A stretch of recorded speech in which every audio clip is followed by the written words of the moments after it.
Durante el reinado espartano, la antigua Grecia era una colección de más de 1 millar de comunidades que se autogobernaban llamadas ciudades-estados. Una ciudad-estado es en realidad una ciudad que funciona desde todo punto de vista práctico, como un estado o nación. Funciona con un gobierno propio, tiene un ejército propio, una marina propia y leyes propias. Había muchos de estos estados por todas partes, y algunos de ellos fueron muy notables por su cultura. Esparta data del siglo XII a.C., un tiempo de grandes cambios en el mundo antiguo, cuando el poderío egipcio menguaba y el segundo imperio babilónico estaba en ascenso.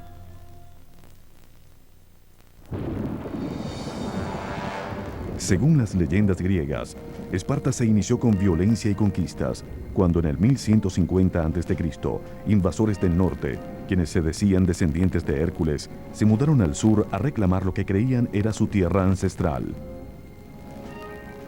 Cuando el rey Lacedemón se apoderó de la península central, la bautizó Laconia en honor a sí mismo. Nombró la capital central, Esparta, en honor a su reina. Durante casi 400 años, hasta cerca del 750 a.C., Esparta fue el centro religioso, cultural y de gobierno de Laconia. El arte y la música florecieron. Esparta era conocida por sus hermosos coros de mujeres. También comerciaban con piezas de cerámica muy atractivas y eran famosos por su trabajo con el bronce. Estos son ejemplos de las más antiguas expresiones de arte laconio. No se ha hallado ninguna manifestación de las bellas artes que date de después del siglo VII a.C. Es como si la gente de Esparta hubiese dejado de hacerlo.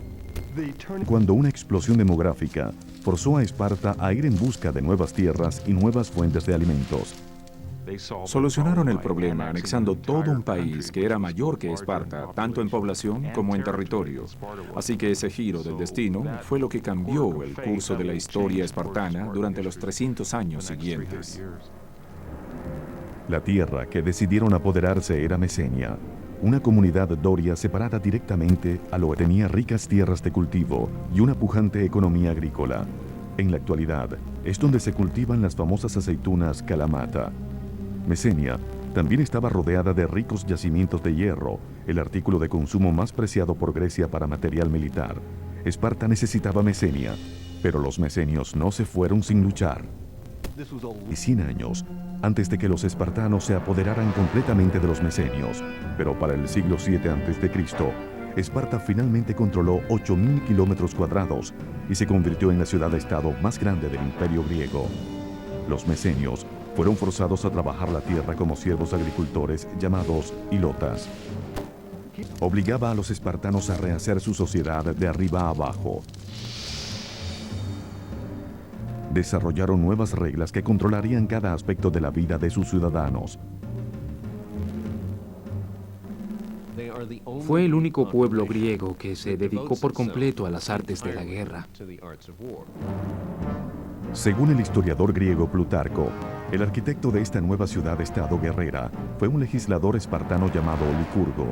Se dice que Licurgo viajó a lo largo del Mediterráneo recopilando lo mejor del arte del gobierno militar de Creta, de Jonia y de Egipto.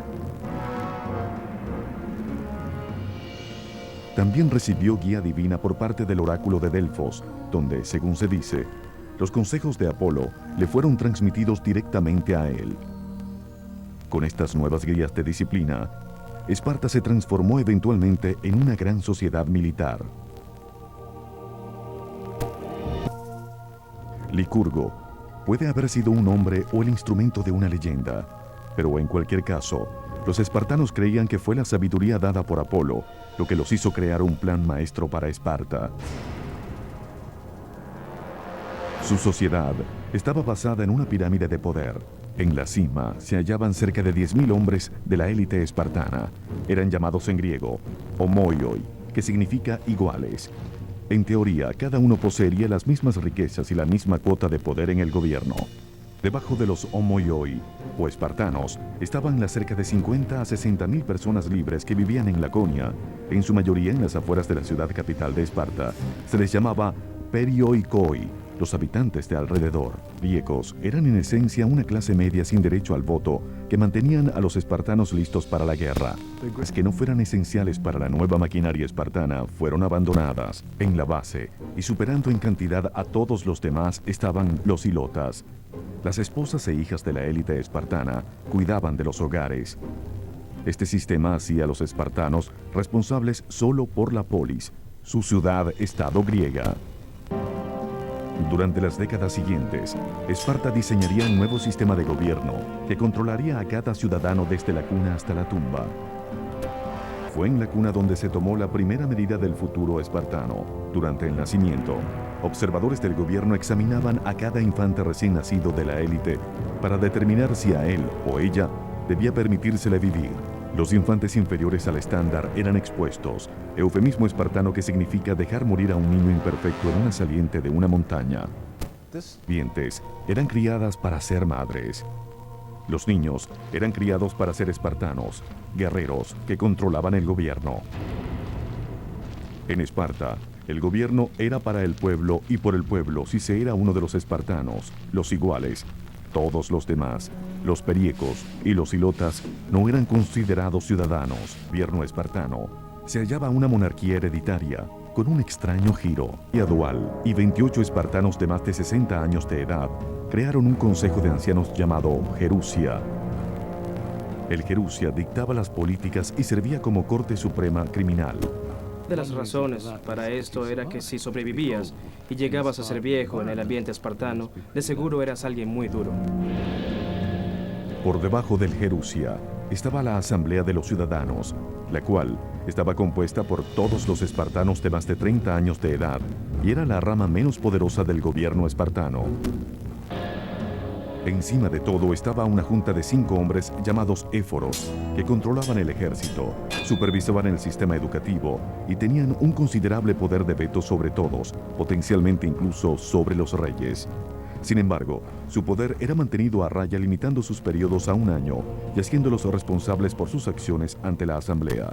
De hecho, durante casi 400 años, Esparta tuvo el gobierno más estable en la historia de la antigua Grecia.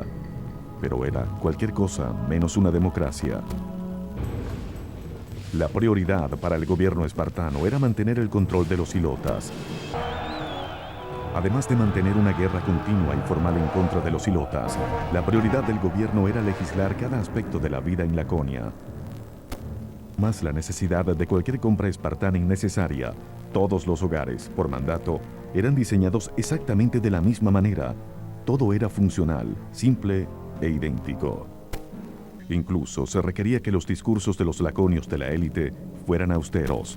Para mantener este sistema en su lugar, la postura de Esparta en cuanto a su política externa era igualmente lacónica, no mezclarse con extraños. Si todos estos controles suenan a intrusión, es porque lo era, pero el control del gobierno sobre la sociedad era un aspecto aceptado en la vida de la antigua Grecia.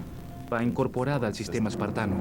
El principal medio para adoctrinar a los espartanos dentro de esta nueva sociedad sería un sistema educativo que convirtiera a los niños de 7 años en máquinas para matar. Durante un periodo de 100 años en el siglo VII a.C., Esparta inventó y perfeccionó el primer sistema de ingeniería social del mundo. El control por parte del Estado comenzaba al nacer. Los niños inferiores eran asesinados. Los niños superiores eran adoctrinados, entrenados y moldeados al tipo de fuerza de combate que pudiera controlar a los hilotas, el pueblo esclavizado de Mesenia. Al cumplir los 7 años, los niños espartanos eran sacados de sus casas para ser cuidados y entrenados por el Estado. Vivían en una especie de academia militar llamada agogé. Para un niño espartano, durante los primeros años en el agogé, desde los 7 hasta los 12 años, un entrenador en jefe del gobierno llamado el paidónomo lo preparaba en alfabetismo básico y educación física. Sin embargo, la disciplina y el castigo con frecuencia eran aplicados por niños ligeramente mayores. En el agogé desde el primer día era fortalecer a los niños para la dura vida que les esperaba en el futuro. Danas también recibían entrenamiento, pero en casa. A los 12 años, los niños espartanos iniciaban el segundo nivel de entrenamiento en el lago G y las condiciones empeoraban considerablemente. A cada joven se le entregaba un himatión o manto de tela. Esta era la única prenda de vestir que podían usar durante todo el año. También se les obligaba a andar descalzos, todo con la intención de endurecerlos tanto física como mentalmente. Y con frío, los jóvenes también estaban hambrientos. Esparta quedaban impresionados por la dieta espartana. Una descripción famosa la hizo un sibarita proveniente del norte. Él vino a Esparta y después de probar esta sopa dijo, ahora comprendo por qué los espartanos están tan dispuestos a morir. La sopa no solo era mala, tampoco había suficiente. Te daban comida para sobrevivir, pero no para que te alegraras. Desde niño te enseñaban que si querías tener comida hasta para alegrarte y sentirte lleno, tendrías que robarla. Todo lo que era capaz de hacer un joven para que no lo atraparan fue registrado por Plutarco. Según explicó, un joven muy hambriento se robó un cachorro de zorra para comer.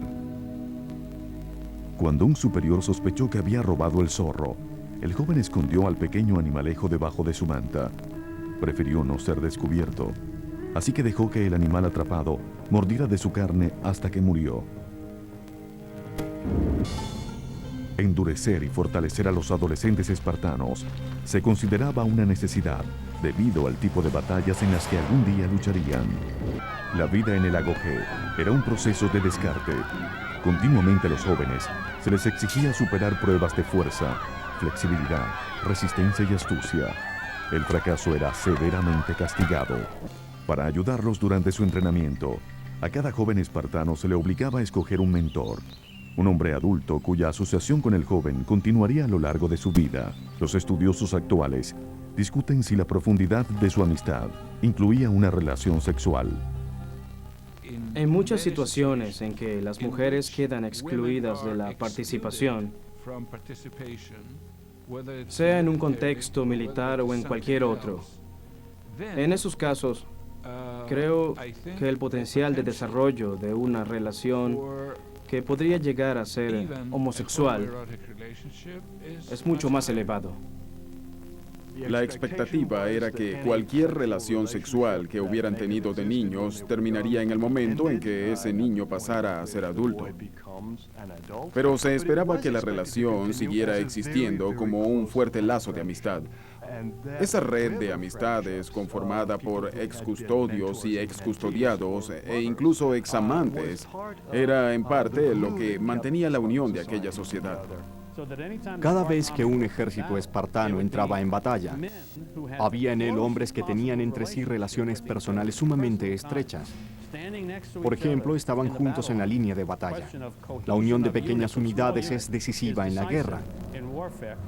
¿Pueden imaginar acaso algo más cohesivo que un batallón formado por tales hombres? Conforme un hombre espartano se hacía adulto, le eran presentadas de manera sistemática dos experiencias nuevas y características, aunque completamente prácticas: el matrimonio y el asesinato a sangre fría. A los 20 años, la mayoría de los espartanos ya se había graduado de un sistema y había entrado a otro, uno que formaría parte de sus vidas hasta su muerte. Pero antes de poder graduarse, los jóvenes espartanos eran sometidos a una prueba final. Los estudiantes más prometedores eran seleccionados para unirse a la Criptia, una fuerza secreta de seguridad dedicada a eliminar a los hilotas por cualquier razón. Los miembros de la Criptia vivían fuera de Esparta, sobrevivían gracias a su astucia y aprovechaban la oscuridad de la noche para cortar gargantas. Si eras un hilota particularmente bien parecido, si eras un hilota conocido por innovaciones agrícolas, si eras un hilota considerado excepcional en cualquier sentido, tenías que vivir permanentemente con el temor de que la Criptia se enterara de tu prominencia y por ende te matara.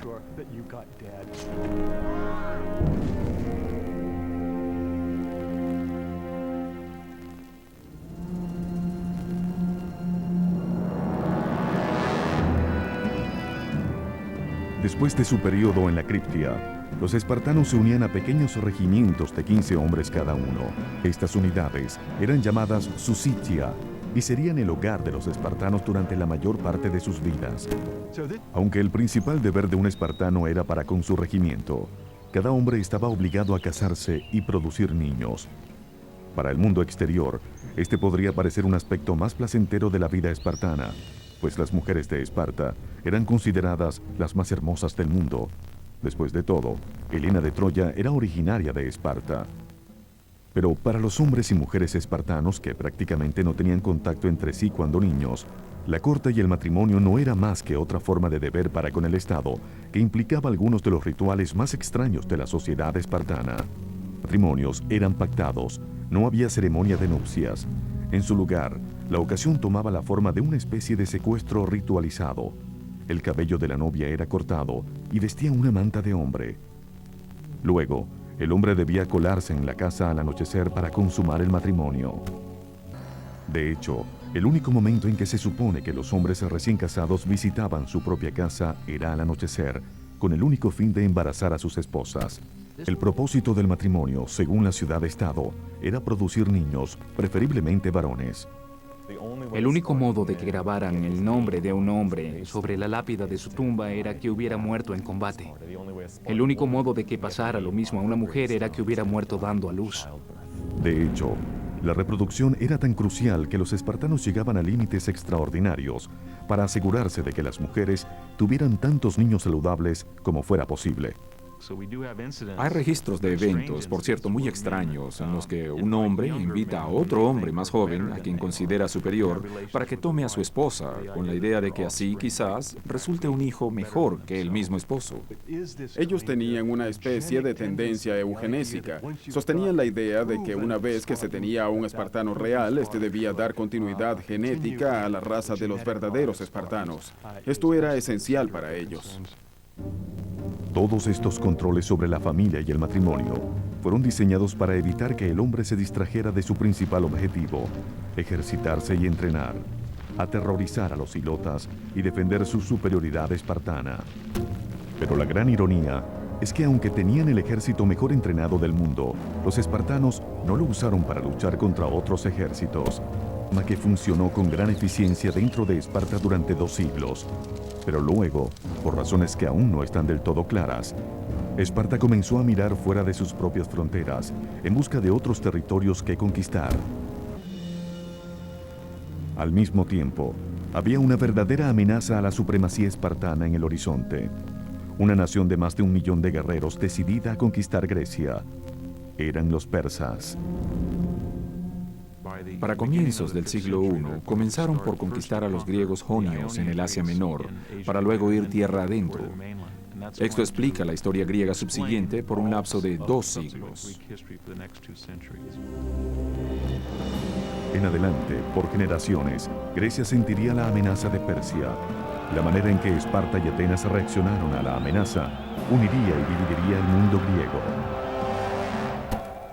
Al final del siglo VII a.C., Grecia era una confederación de más de 1000 ciudades-estado, ferozmente independientes, cada una con su propio carácter y reputación. Atenas era la más grande, con una sofisticada vida cultural, una gran arquitectura y una impresionante armada. Pero Esparta, que era venerada aún más que Atenas por parte de todas las ciudades-estados alrededor del Egeo, no tenía nada de eso. Había sacrificado la cultura en el altar de la guerra. Esparta era un campo armado. Del final del siglo VIII a.C., Esparta había subyugado Mesenia, un país cuya población era superior a la espartana a razón de al menos 10-1. Lo hicieron por medio de una forma de esclavitud llamada ilotismo, y a través de una campaña de terror llevada a cabo por guerreros altamente entrenados. Esparta fue el primer país en desarrollar lo que llegaría a ser conocido como disciplina militar occidental. Ideas modernas como la ejercitación, la marcha, la tropa y la ciencia del asalto de falange fueron inventadas por los espartanos.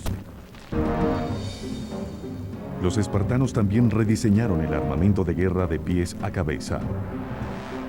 La pieza de en medio era un oplón o escudo de 1 metro, portado por cada soldado.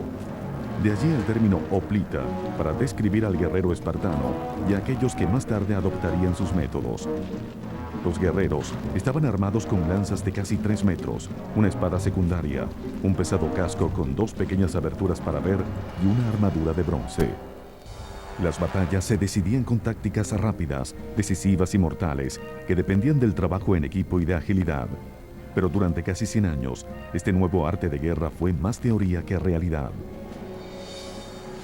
Luego, en el siglo VI a.C., los espartanos no estaban conformes con simplemente conquistar y contener a los mesenios. Miraron hacia el norte, a la ciudad-estado de Tegea, para ampliar aún más su territorio. Sin embargo, Esparta era una de las ciudades-estado más religiosas de Grecia y no actuarían sin la bendición de los dioses. Así, se envió una delegación a Delfos para pedir la bendición de Apolo, de quien se creía hablaba a través de una sacerdotisa Opitia. Alrededor del año 560 a.C., los espartanos invadieron Tegea. La victoria fue más que simplemente ganar la guerra. Para el siglo VI a.C., la intimidante maquinaria espartana había convencido a un número de ciudades-estado en el Peloponeso para que se les unieran. Esta poderosa alianza fue conocida como la Liga Peloponesa, con Esparta como líder. La meta era crear una fuerza para enfrentarse a Atenas, no tanto con la idea de tomar la poderosa ciudad-estado, sino para evitar pelear con ella. Pero una ominosa amenaza del este forzaría a Esparta a salir de su mundo insular. Persia, bajo Darío I, era el imperio más grande que haya conocido el mundo antiguo. Entre los vencidos estaban muchas de las antiguas ciudades-estado, incluyendo a aquellas en Jonia. Sin embargo, después de varias décadas de un opresivo gobierno persa y ruinosos impuestos, los jonios fraguaron una rebelión. En el año 499 a.C., enviaron una delegación para que se reuniera con el rey Cleómenes de Esparta. Cleómenes se rehusó a ayudar a los jonios, una decisión que puso en movimiento una serie de eventos que cambiaron el curso de la historia. De Atenas, el poderoso imperio de Darío I venció a los jonios. Persia no olvidaría el apoyo prestado por Atenas a los rebeldes. Cleómenes emprendió una misión sin piedad para anexarse a ciudades-estado vecinas, para fortalecer y expandir la Liga Peloponesa. Cleómenes, quien desde entonces sería conocido como Cleómenes el Demente, fue reemplazado por el rey Leónidas, un hombre que llevaría a los espartanos hasta donde nunca antes habían llegado, a una guerra mundial antigua de proporciones épicas.